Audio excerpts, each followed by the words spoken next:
dengan penampilan bandnya. Tanpa motif yang jelas, mereka mendapatkan serangan dari para penonton hingga ke parkiran. Sehingga membuat mobil operasional mereka pun harus pecah-pecah kacanya.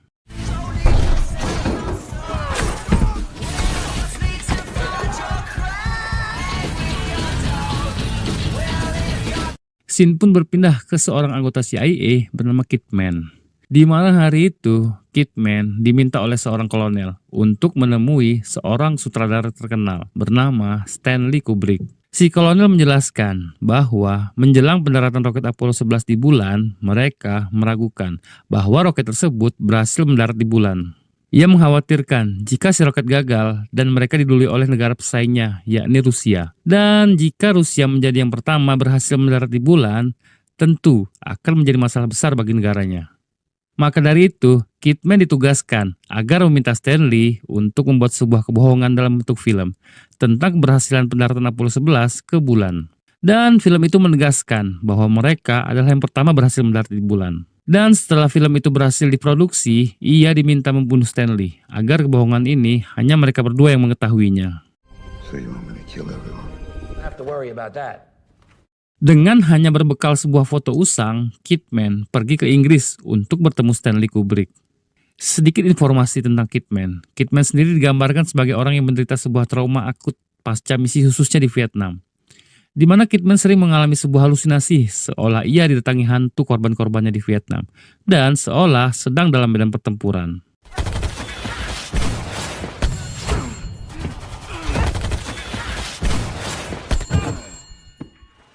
Kembali ke Johnny. Di rumahnya, Johnny tinggal bersama sahabatnya bernama Leon. Yang mana Leon sendiri adalah seorang pecandu narkotik berat, sehingga Leon terlihat nampak seperti orang yang menderita keterbelakangan mental. Di mana Johnny mendapatkan bahwa rumahnya sudah dalam keadaan berantakan. Sadar Johnny tidak akan sanggup mendapatkan uang tersebut dalam waktu dekat, lantas dia pun segera menemui sepupunya, seorang produser film bernama Derek, untuk meminjam uang agar bisa melunasi hutang-hutangnya. Namun saat di kantor Derek, Johnny justru mendapat penolakan darinya. Can you lend me some money then? Yeah, frankly, I don't trust you. Dan ketika Derek meninggalkan ruangannya, Johnny justru berniat mencuri sejumlah uang di lacinya. Tapi tiba-tiba Kidman sudah berada di ruangan tersebut dan mengira bahwa Johnny adalah Derek, sang produser film. Right, yeah. Tom Kidman. Johnson Brothers Films. Kemudian Kidman menjelaskan bahwa dia akan membuat sebuah proyek yang sangat penting dan rahasia. Kemudian meminta Johnny yang menyamar sebagai Derek untuk mempertemukannya dengan Stanley sore itu juga. Sempat menolak permintaan Kidman, namun ketika Kidman menunjukkan sebuah koper yang penuh berisikan uang, Johnny justru mengiyakan dan menyanggupi permintaan Kidman. Sebenarnya Johnny sendiri sama sekali tidak mengenal siapa itu Stanley. Bahkan dia hanya mengetahui wajah Stanley dari sebuah foto yang terpajang di ruangan Derek. Maka dari itu Johnny merubah penampilan Leon agar menyerupai Stanley dan meminta Leon agar berpura-pura bahwa dirinya adalah Stanley, sehingga mereka mendapatkan satu koper uang yang dimiliki Kidman. Nothing like Stanley fucking Kubrick. And pretend to be Stanley Kubrick. All you've got to do is sit in there for... Okay. How do I look? Singkat cerita, di sebuah hotel, Kidman pun bertemu dengan Johnny dan Leon yang menyamar sebagai Derek dan Stanley. Namun tiba-tiba Kidman mengalami halusinasinya kembali, di mana Kidman seolah melihat hantu korban-korbannya. Dan hal itu pun membuat Kidman tidak fokus dan meminta Johnny untuk meninggalkannya bersama Leon agar bisa berbicara empat mata. So everything I say from here on. Project is of great confidence. To Mr. Kubrick alone, there's no deal. Meskipun Leon adalah seorang pecandu narkotik, hal itu tidak menghilangkan kejujurannya. Saat Leon kembali menemui Johnny dan mengatakan bahwa dia menolak penawaran Kidman, lantaran ia merasa bahwa itu bukan haknya dan dia menolak tentang semua omong kosong ini. Johnny yang begitu membutuhkan uang tersebut, ia pun kembali menemui Kidman dengan sedikit memaksa meyakinkan Kidman bahwa dirinya sanggup dan akan memberikan film tersebut dalam waktu dekat. Sebenarnya Kidman juga merasa tidak yakin dengan mereka berdua. Namun lagi-lagi ia mengalami halusinasinya dan justru langsung memberikan koper tersebut kepada Leon dan Johnny. You'll get your film and then you can go back home to you. Give us the money and we'll get to work. We've hit the jackpot. Ketika di hotel, Kidman menghubungi si kolonel bahwa rencananya berjalan dengan lancar dan film sedang diproduksi. Namun di lain sisi, faktanya Johnny dan Leon yang mendapatkan uang begitu banyak, mereka justru berpoya-poya di bar bersama teman-temannya. Dan tanpa mereka sadari, di sana terdapat salah satu anggota geng penjual besi yang melihat mereka. Alhasil keesokan harinya Johnny pun harus kehilangan koper beserta uangnya Kidman yang diambil paksa oleh para anggota geng penjual besi. Morning, Johnny.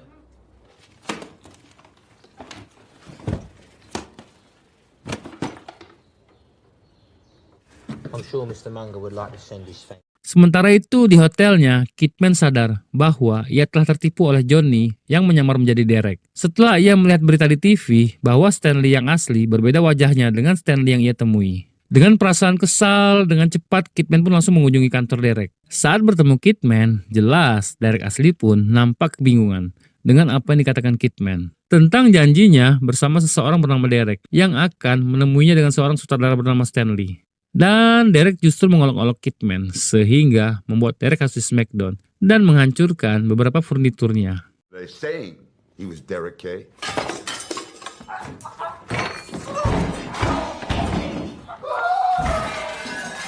Give me a name, goddammit. Kidman pun menghentikan tindakan brutalnya saat Derek mengatakan nama Johnny. Dengan berbekal informasi dari Derek, Kidman memulai pencariannya di sebuah bar yang mana di sana Kidman bertemu salah satu teman Johnny. Si teman pun menolak memberikan alamat Johnny lantaran ia sadar bahwa Kidman akan melakukan sesuatu terhadap Johnny. Lalu yang terjadi, Why should we tell you?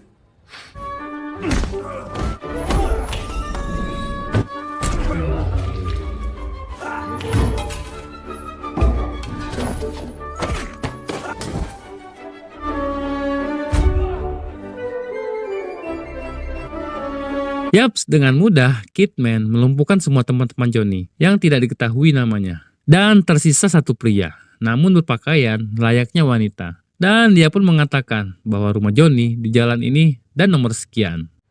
He lives on Aspen Grove, or it's 3 stops on the number 46 bus. Sementara itu Johnny dan Leon masih termenung akan kesialan-sialan yang menimpanya. Dalam perbincangannya, faktanya Johnny baru mengetahui bahwa Kidman adalah anggota CIA. Yaps, dia pun dapat memastikan bahwa tak lama lagi akan datang masalah yang lebih besar. Oleh karena itu, mereka berniat melarikan diri. Tapi tiba-tiba, Right, we have to get out of here. I'll take this apple. Grab whatever you can and just get the fuck out of here. yaps, tak diduga Kidman sudah berada di rumah Johnny. Dengan sopan, Kidman meminta dikembalikan koper miliknya. Namun saat Johnny mengatakan bahwa koper tersebut telah dibawa oleh orang lain, Kidman pun hendak menikamnya dengan sebuah setrika. It was stolen. Swear I'll get it back. Namun karena ada teman Johnny yang bertamu, Kidman pun justru menghentikan niatnya. Dan ia berniat akan membakar mereka berdua beserta rumahnya dengan sebotol petralit. Lalu yang terjadi, The moon landing's only a few days away. Tell him that you don't have Stanley Kubrick. Do you really want to go back to your boss?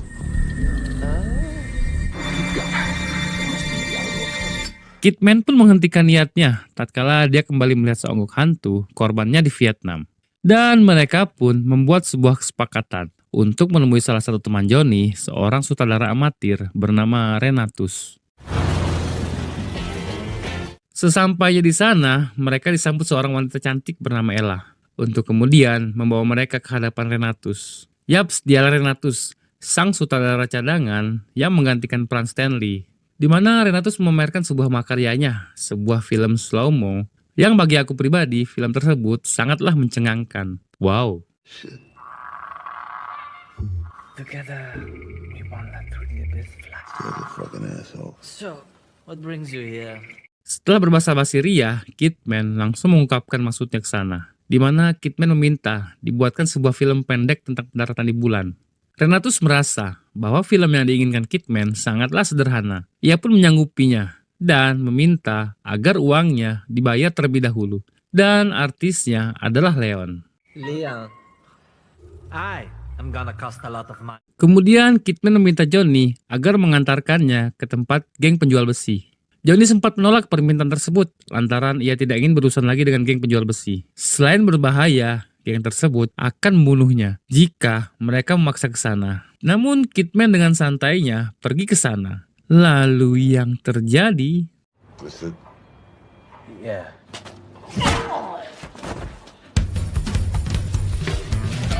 saat di dalam, mereka bertemu dengan si ketua geng, di mana si Abah yang lagi sibuk buat jembatan menggunakan korek api pun dibuat geram lantaran dia ngoceh-ngoceh bau. Namun Kidman justru merusak hasil karyanya. Dan It's a very silly thing to do. I'm sorry. You were saying? Johnny, get the case.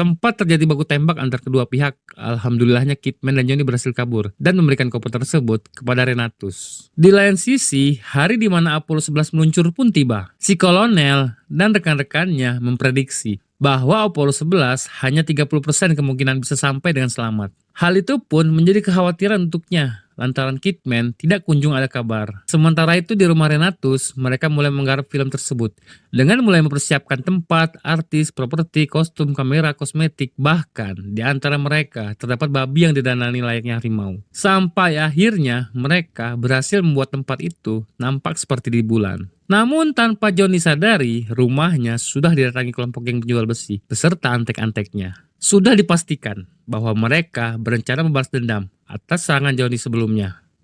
Pastinya teman-teman ingat bahwa Johnny sebelumnya adalah promotor band. Yaps, tiba-tiba Johnny didatangi Glenn, vokalisnya di band. Di mana Glenn menagih bahwa Johnny dulu pernah berjanji akan mengadakan sebuah konser band untuk mereka. Johnny yang kebingungan mengatakan bahwa inilah konser mereka. Yes. Oh my god, I actually can't believe you pulled it off. Entah apa yang difikirkan Renatus. Dia justru improv dengan cara menambahkan peran ubur-ubur agar film tersebut tidak nampak lusuh. Tuh ngapain coba pakai acara ngadain audisi monster langit dan zombie? It's very talented. Melihat hal itu, Kidman justru murka dan mencabut semua kabel di tempat tersebut. Setelah itu, Kidman memasuki sebuah ruangan. Di sana, Kidman bertemu Leon yang sedang teler oleh opium. Dan Leon pun menawarkan kepada Kidman agar dia bisa sedikit santai. Dengan sangat percaya diri, Kidman mengatakan bahwa opium tidak akan berdampak apa-apa dengannya. Karena dia adalah seorang anggota CIA yang sangat terlatih. I mean, it doesn't do anything, man. See? Nothing. Yaps, Kidman justru ikutan teler.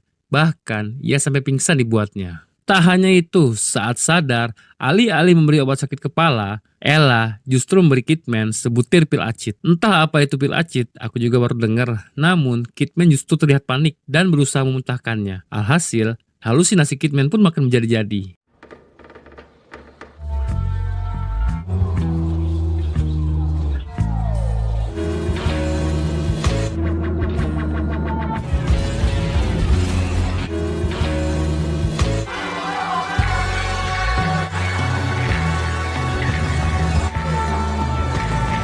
Sementara itu, Johnny yang dari tadi sibuk ngurusin syuting, ia dibuat geram lantaran dia melihat Kidman, Ella, dan Leon sedang asik-asikan teler. Hal itu pun menjadi pertentangan bagi Johnny. Ia mengungkapkan bahwa sedari dia lahir selalu mendapatkan sialan. Saat ia baru lahir pun ia sudah mendapatkannya. Yang mana saat Johnny dilahirkan, rumah sakit tersebut kebakaran dan ayah Johnny mencurigai bahwa dia tertukar dengan anak yang lain.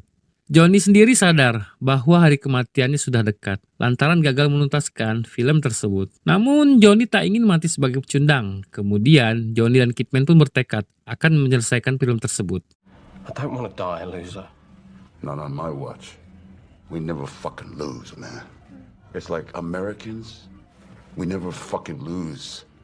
Namun tak diduga, keesokan paginya, mereka dikejutkan dengan kedatangan beberapa agen CIA bersenjata lengkap yang mendesak mereka agar segera diselesaikannya film tersebut. Jika tidak, mereka akan membantai seluruh orang yang berada di sana. Secara bersamaan, geng penjual besi pun berhasil mendapatkan alamat mereka syuting. Untuk kemudian mereka langsung meluncur menuju tempat Kidman syuting.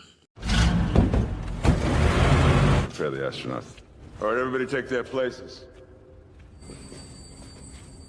Ready to transmit in a half hour. Got pictures. We got pictures. Sementara Johnny dan Leon sibuk syuting, Kidman dikejutkan Dengan kedatangan geng penjual besi, kemudian baku tembak pun tak terelakkan.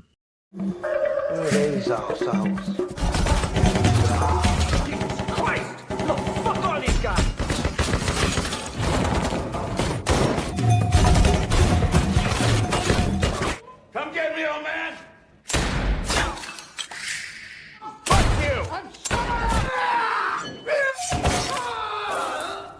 Setelah Kidman mengalahkan bos geng penjual besi, dia justru akan ditembak oleh salah satu anggota CIA. Lalu yang terjadi?